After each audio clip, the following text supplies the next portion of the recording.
Mehmonlar, aziz ustozlar. Hop, yoshim 63 da, familiyam Adilova Nasiba. Men bu yerga kelganda salomatlik tufayli kirib kelganman, chunki o'sha kirib kelgan mahalda grejam bor, 2,5, 3,5, 4,5. Kelsam sahnada ustozimiz Rahmonberdi Rahmonov shu to'g'risida gapirayotgan ekanlar, ko'rdim deb aytdim. Yastomda deb bekitib qo'ygan pulim bo'lgan-ya, lekin aytganman, shu mahsulot men uchun ekan, men shu mahsulotni olib ichaman deganman. Keldim, ko'rdim, shu mahsulotni ichdim, grejamdan forig' bo'ldim. Men bu ikkita korobka ichdim. Birinchi hafta bittadan kalsiyni ertalab kechqurun bittadan bitta kaynizim, ikkinchi haftadan qo'rqmasdan ikkitadan 3 mahal ichdim bitta kaynizim bilan. Belimdagi grejamdan forig' bo'ldim. Undan tashqari faxriy pensioner o'qituvchiman.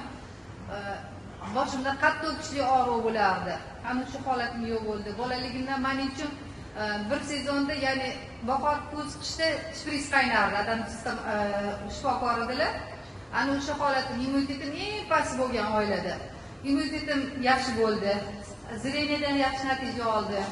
Undan tashqari qabziyatdan shikoyat qilardim. Mana o'sha holatim yaxshi bo'ldi.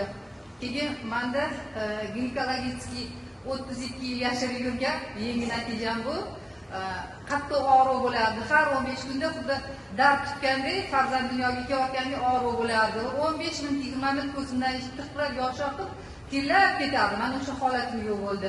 Mana hozirda yana yangi natija uchun mahsulot ichyoman, kaynizim bilan kalsiyni. Yiqilib tushib 1 yil yura olmay qoldim. Gonartrozni ichdi, ya'ni tizza yallig'lanishi ham yemirilish bilan birgalikda. Hozir mahsulot ichishni boshladim, Xudoga shukr. Hadin o'qiydim, hassaga o'tdim, Xudo xolsa yaqinda yangi natijam bilan sizlar o'rtoqlashaman. Qarsaklaringiz qarang qanday ajoyib. Men bu yerga kelganimda birinchi yaponlar nima uchun buni mo'jiza degan, nima uchun nomi mo'jiza deganda ustozlar aytishdi. Siz ichib ko'ring, mo'jiza sodir qilganiga ishonch hosil qilganingizga keyin ichasiz degan edilar. Haqiqatda shuncha buket kasallikdan forig' bo'ldim, mo'jizaligini ko'rsatdi. Sog' bo'linglar, salomat bo'linglar. Rahmat.